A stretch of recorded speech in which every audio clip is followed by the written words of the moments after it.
What's up, guys? This is Alex Van Houten at Defining Dad Bod, excited to bring you another informative episode. And today we're going to be talking about unlocking your workout's full potential.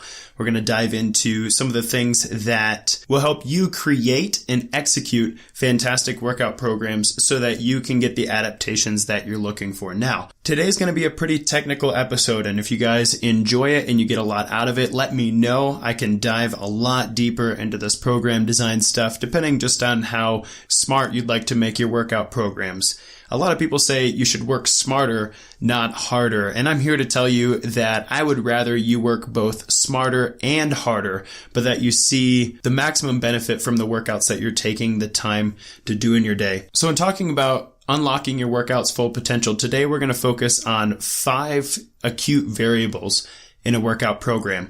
We've got rest periods, we've got tempo, we've got repetitions, we've got sets, and we've got time under tension. And don't worry if I just said something that you're like, I have no idea even what that is. I will explain it when we get there. If you're a beginner, you're going to get a lot out of this conversation. I'm excited for you to listen in. If you're a veteran and you've been practicing your personal fitness for a while, I promise you I have a few nuggets of knowledge and wisdom here from my 12 years in the fitness industry and countless hours of researching and writing fitness articles that this will be worth your time, in addition to a fantastic review to inspire you and motivate you to be more purposeful about your workout program. Now, before we dive into the actual acute variables, I want to help you understand that there's a lot more to a good workout program than just a great workout. Now, today we're going to talk specifically about great workouts and how rest periods and tempo and repetitions and sets and time under tension can help you form and execute your workouts well so that you have the adaptations that you're looking for. You want to get bigger? There are some things that we can do to ensure that that happens and you're not wasting your time in the gym. You want to increase your ability to burn fat as a fuel source. There are some things that we can do to do that. Do you want to take good care of your joints and improve your connective tissue density so that when you're 60, you can have the body of a 35-year-old? We're going to touch on that as well. However,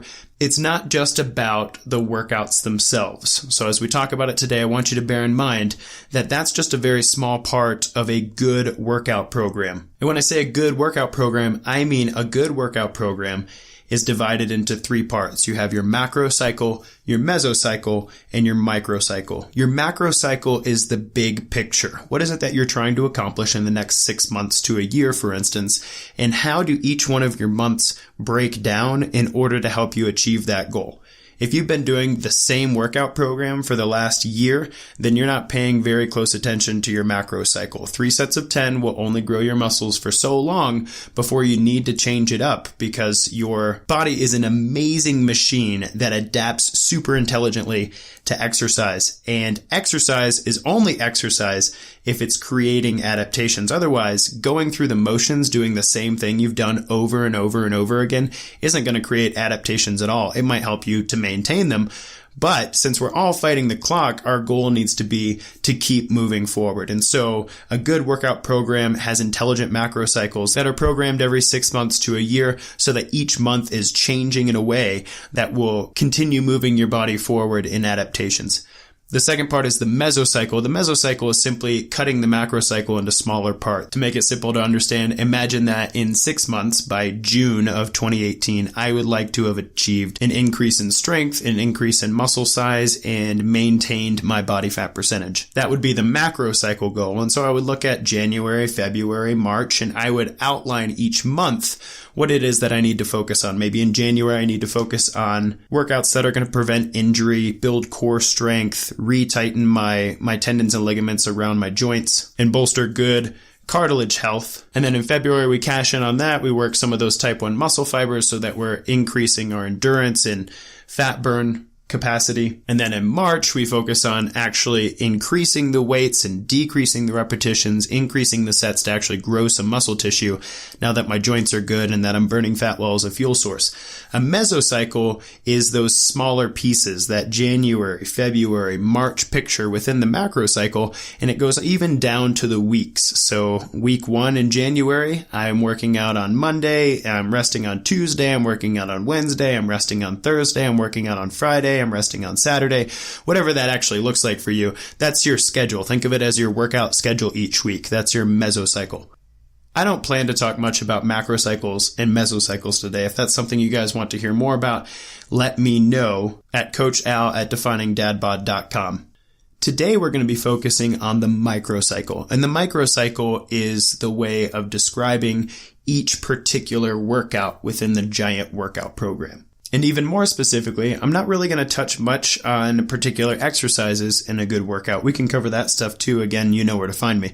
But what I want to talk about with regard to your workout are these acute variables that are often overlooked. If you Google great chest workout or good weight workout for fat burn or get better at my deadlift, then what you're going to find is a giant list of workouts that say, hey, do this exercise for this many repetitions, this many sets, you rest this long, and pow, magically you're going to increase your deadlift weight or increase your squat weight or burn fat as a fuel source better or have bigger biceps or whatever it is that you search that workout to find.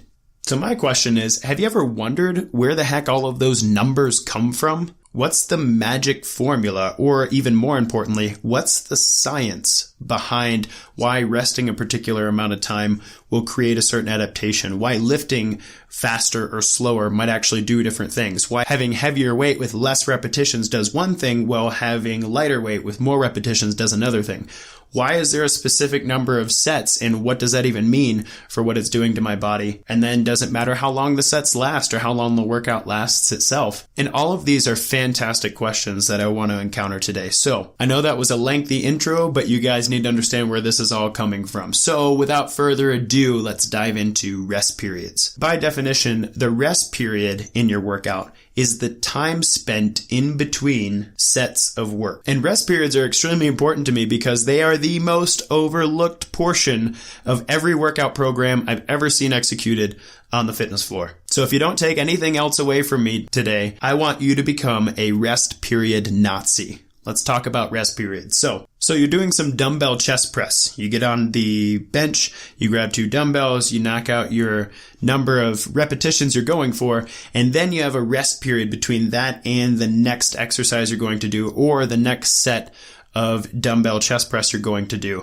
How long should you rest? Well, if you're like most people I see in the gym right now, then it's time to scroll through your Facebook. It's time to talk to other people while they're working out. It's time to walk to the water fountain because you forgot your water bottle today and walk back. And then when you feel like it, you do another set. You're wrong. That's not how you do it. Rest periods are a very important part of the workout program and what adaptations you actually walk away with. So if you walked into the gym today with a goal to increase your endurance and or teach your body to burn fat better as a fuel source, then your rest periods need to be between 0 and 30 seconds. 0 and 30 seconds. If you're resting longer than that, then you're allowing your muscle fibers to recover too long, and therefore you won't get the adaptations that improve your endurance and fat burn capacity, namely mitochondrial density, the little powerhouses of the cell. You can actually increase the number of mitochondria in each cell in your entire body if you keep your rest periods to 0 to 30 seconds during that workout itself.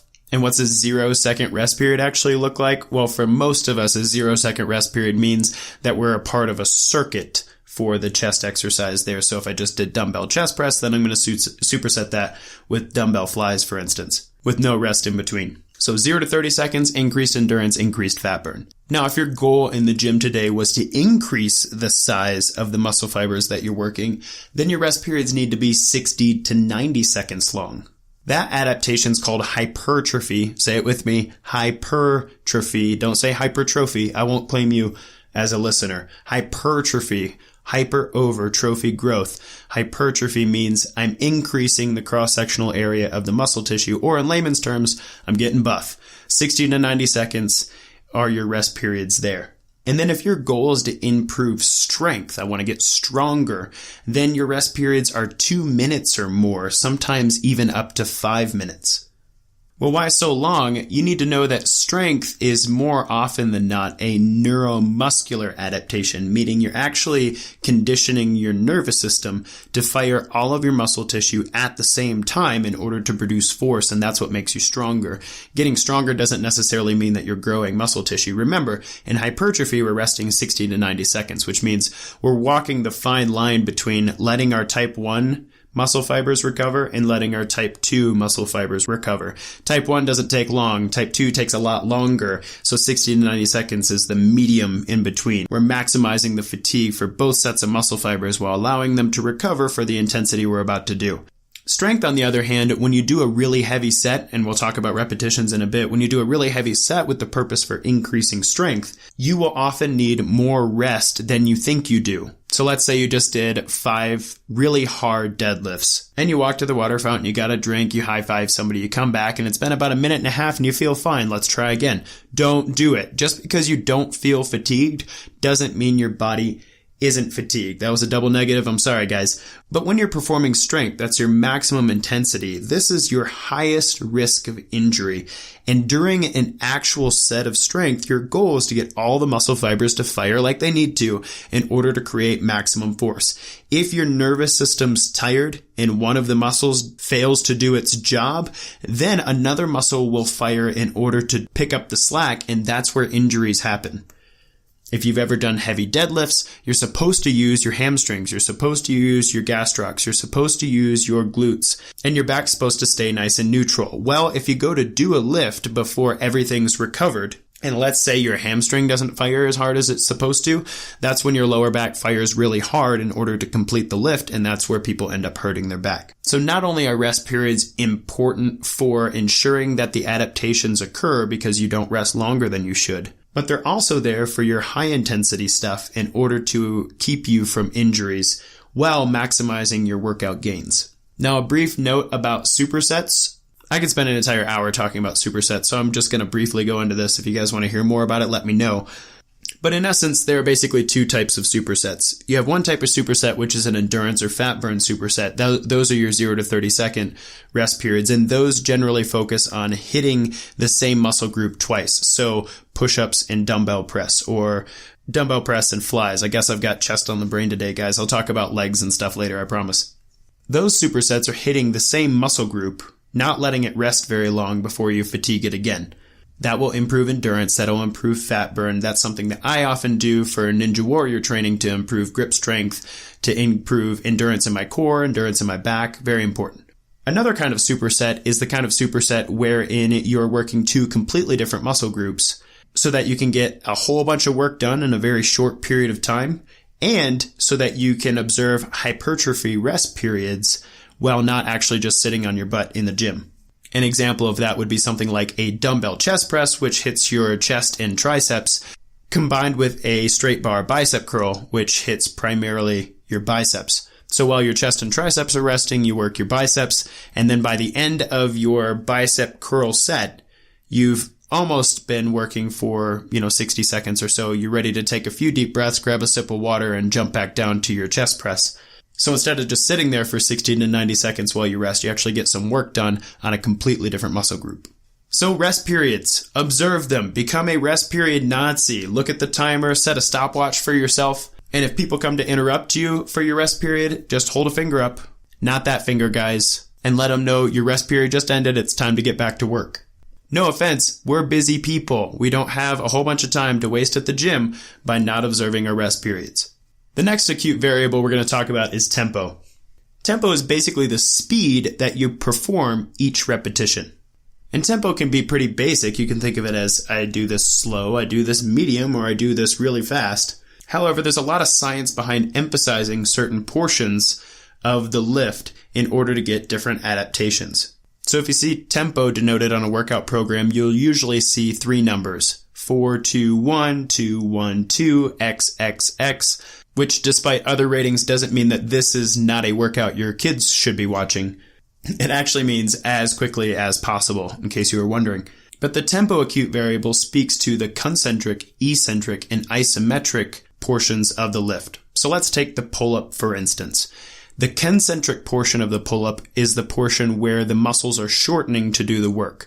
So if I'm hanging from a bar, it's when I'm on my way up that I'm performing the concentric portion of the movement. The eccentric portion of the movement is the portion where my primary muscles, my lats and my biceps, if we're talking about the pull-up, where they're actually lengthening after performing the concentric movement. So that's on my way down from the pull-up. And then lastly, the isometric portion of tempo is the part where you hold and contract the muscles between the concentric and eccentric portion. In the pull-up, it would be holding my chin above the bar, flexing my biceps, and flexing my lats.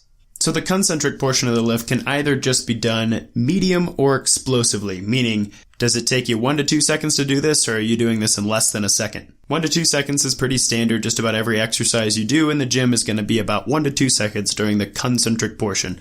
The way up on your bicep curl, the way up on your chest press, the way up on your pull-up, the way up on your squat, the way down on your cable pull down. Those are all concentric movements, but you can perform those explosively sometimes in order to improve strength, power, and bone density. Now, I wouldn't recommend explosive concentric bicep curls. You might hit yourself in the face with the bar, but something like an explosive concentric chest press, ball throws, and rope slams are great examples of explosive concentric tempos. So be explosive during the concentric in order to improve strength, power, and bone density. That really gets your type 2 muscle fibers, specifically your type 2As, firing very powerfully and can improve your muscle density as well as your explosive power.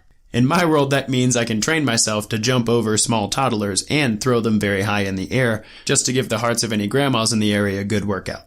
The eccentric portion of tempo, or the negative as some like to call it, is often overlooked in the gym. This is where you actually slow down the lengthening of the muscle in order to improve stability and coordination. So I will oftentimes have beginners do very slow eccentric movements, somewhere around 4 seconds, to improve joint stability, to improve muscle coordination, and to increase the density of their tendons and ligaments to prepare them for heavier weight training in the future. But another use of eccentric emphasis is to improve size and strength. What you should know about the difference between concentric and eccentric movements is that every muscle, let's take our bicep for instance, every muscle has a group of fibers that are dedicated to shortening the muscle, that's the concentric portion, and dedicated to fighting the lengthening of the muscle, which is the eccentric portion. If you've been churning out repetition after repetition at the same pace as you always have, you're missing out on some size and strength because those different muscle fibers need to be emphasized in order to create adaptations. So you want bigger biceps, you want better looking triceps, slow down the eccentric portion of your workout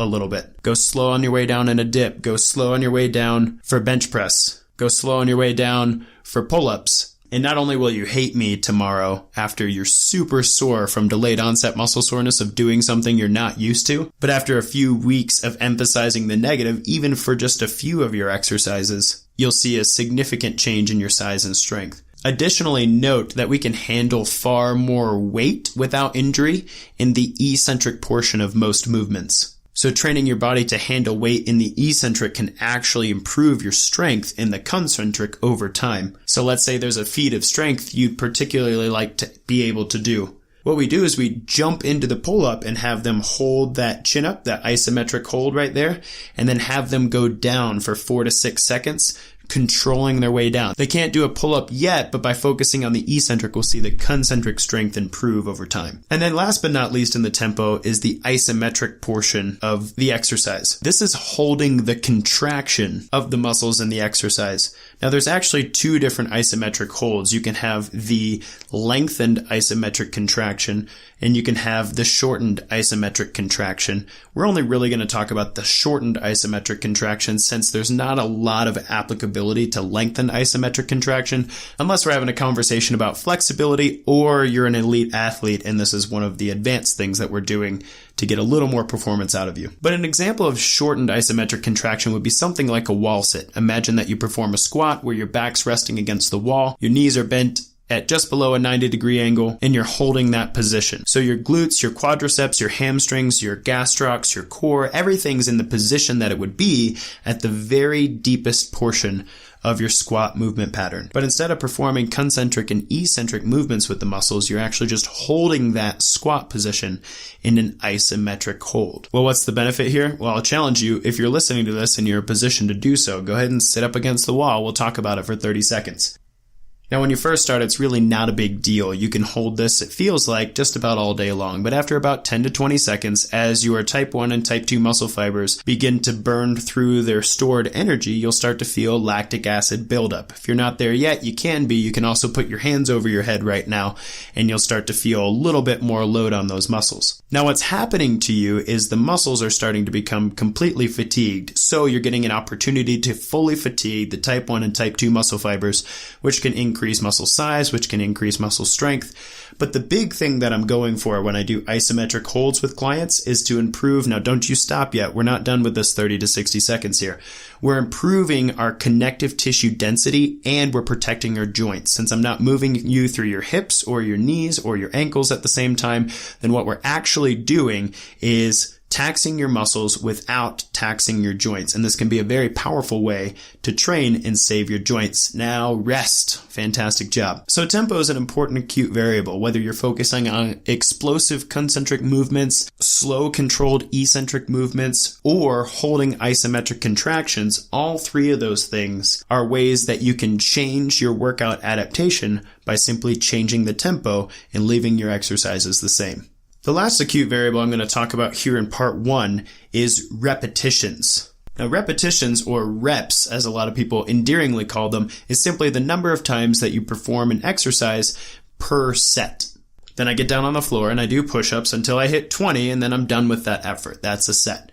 Now, repetitions are the number one most adaptive part of your workout program. The number of reps that you actually do in exercise is the number one most indicative part of how you're going to adapt to that workout. So rest periods are very overlooked. Tempo is often negated, but repetitions are non-negotiable. How many reps you do will single-handedly tell your body what kind of adaptation to give you when you supercompensate from this. Now, there are a number of ways to utilize repetitions in a workout program to get some really high-level performance adaptations, which we're not going to talk about today. You can think of those as AMRAPs, as many reps as possible, EMOMs, every minute on the minute, and even things like pyramids, drop sets, forced reps, and reps to failure. Like I said, those are advanced repetition tools, and we'll talk about them on another day. But at a very basic level, you have three ranges of repetitions. You have 12 to 20 repetitions, 6 to 12 repetitions, and 1 to 6 repetitions. Or you can do lots of reps or very little reps, and there's a spectrum in between.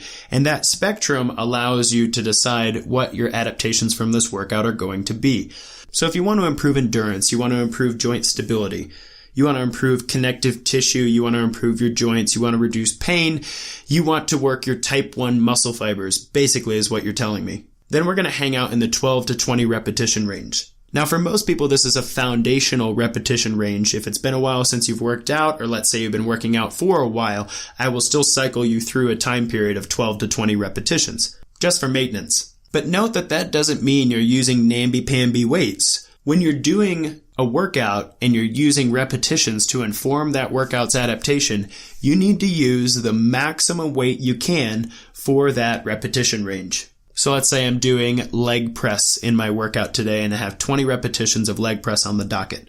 If I get on the seat and I do 20 repetitions and I could still do another 10 more, then that weight is too light. Additionally, I don't get anything out of this if I try really hard to do 20 repetitions, but I can only get like 12 to 15 at the weight that I originally picked. That weight is too heavy. This happens to me pretty often when I go to the endurance phase because I'm so used to lifting in hypertrophy. So I grab a weight maybe 10 pounds lighter than I'm used to, and I find that after about 10 reps, I'm smoked. I stink at the last 5 or last 10 reps after that. I don't know if you guys feel like that or not, but after a couple years of fitting my workouts in between toddler naps and breaks at work while sleep deprived, I'm very used to the hypertrophy repetition range. So anytime I do 20 reps of anything, it seems to take a very long time and my muscles don't really appreciate it, but it's good for them. So I tell them to stop whining and get it done anyway. So 12 to 20 repetitions with the heaviest weight you're able throughout that period is going to improve endurance, stabilization, and type 1 muscle fibers. Another note here, there are several parts of our body that are almost entirely type 1 muscle fibers, for instance, calves, or the abdominal complex is mostly type 1 muscle fiber, which means that doing really heavy weight for very few repetitions is not going to cause an adaptation in this area. So if you ever see somebody doing really heavy calf raises, or you have done really heavy calf raises for like 8 reps, go slap yourself or slap them or whoever, because it's not really helping them. You'd be much better off doing one-legged calf raises for 20 repetitions than loading yourself up with as much weight as possible to do 8 reps. Because they're about 98% type 1 muscle fiber, plus or minus a bit, depending on your genetics. So the next repetition range is the hypertrophy repetition range, and that's about 6 to 12 repetitions. Now, this isn't magical. Like if you go to 13 reps, you're no longer going to get hypertrophy, or if you go to 5 reps, you're no longer going to get hypertrophy. This is just the nice, healthy medium between working your type 1s and type 2 muscle fibers. And remember, hypertrophy means what? Overgrowth. Nice job. Hypertrophy, not hypertrophy. I won't claim you as a listener. But hypertrophy as a repetition range is maximizing the amount of work from type 1 and type 2 muscle fibers without giving them both too much rest. And so as an adaptation, your body says, wow, we need increased energy stores around this muscle, and so it increased sarcoplasmic fluid and myofibril density, which is just a really fancy way of saying 6 to 12 repetitions with the heaviest weight you can possibly handle in that repetition range is going to increase the size of your muscles. Now, as a brief side note, I know the majority of our listeners are men, but there are some ladies who listen instead of their dad counterpart or just for their own edification. And ladies, I appreciate you listening, but this repetition range is the one that most people attempt to perform at some time in the gym. And I hear it all the time. I don't want to lift weights because I don't want to get bulky. Hey, guess what? You don't want to lift weights so you don't get bulky? Use the heaviest weight you can for 12 to 20 repetitions, and you're never going to get bulky working the heck out of your type 1 muscle fibers. I promise. Though I'm not really that worried about you getting too bulky in the hypertrophy phase, but that's a conversation for another day. And then the last repetition range is the max strength repetition range. And this is focusing primarily on your type 2 muscle fibers, which put out their maximal effort in 1 to 6 repetitions. Now note, the goal of working out in this repetition range is actually to improve force output by getting all of the muscles to work together as a unit. But working out here doesn't necessarily mean that you're going to get very bulky or increase the size of your muscles. Being strong is not the same thing as being big, and vice versa. I will also say that there are a few studies to suggest, and more muscle biopsies are required to really put this down, but there are a few studies that suggest that the 1 to 6 max strength repetition range will actually slightly increase your potential to grow muscle tissue. So it won't make you big, but it might give you the opportunity to get bigger if you care to. So if you're only ever working out for 2 to 4 sets of 6 to 12 repetitions to grow your muscle, and you're never doing any heavy lifting, you're missing out. You could probably get a little more muscle growth if you work some heavy stuff in. So for now, we'll call it on part 1 of unlocking your workout's full potential. We covered rest periods, we covered tempo, and we covered repetitions. And I hope that listening to this has given you an idea of how you can work both smarter and harder to get more out of your workouts every day. Let's face it, I don't want you to spend most of your life in the gym to get fantastic results, because defining dad bod is about leaving a legacy of health and fitness for our children that is sustainable, something that they can do in addition to being productive, awesome members of society who enjoy their lives. I'm looking forward to bringing you guys part 2 in the near future, where we'll talk about sets, aka volume, and time under tension with regard to the workout. I know this was a more technical show than usual. If you guys really like this stuff and like me to keep diving into it, please let me know at coachal@definingdadbod.com. Until then, I really appreciate you guys listening. Share this around to anybody who needs it. And don't forget to stop by definingdadbod.com/donate to help out the show and get this word out there. Guys, if you can't tell already, I'm extremely passionate about educating, inspiring, equipping, and motivating individuals to live better lives for themselves and their kids. But all that passion doesn't mean much without the resources to spread this word around. Otherwise, I'm just a guy talking to myself in my office, and you listen every once in a while. So I encourage you to get involved. I would appreciate your help. definingdadbod.com/donate, and we'll use those resources to do some live talks and to spread this word on social media channels where other people see it and tune in. And if you're not much for donating, you can do some of that hard work for me by sharing this and inviting people in your life to listen in who are going to benefit from the education and the kick in the tail. Until next time, guys, kick butt, take names.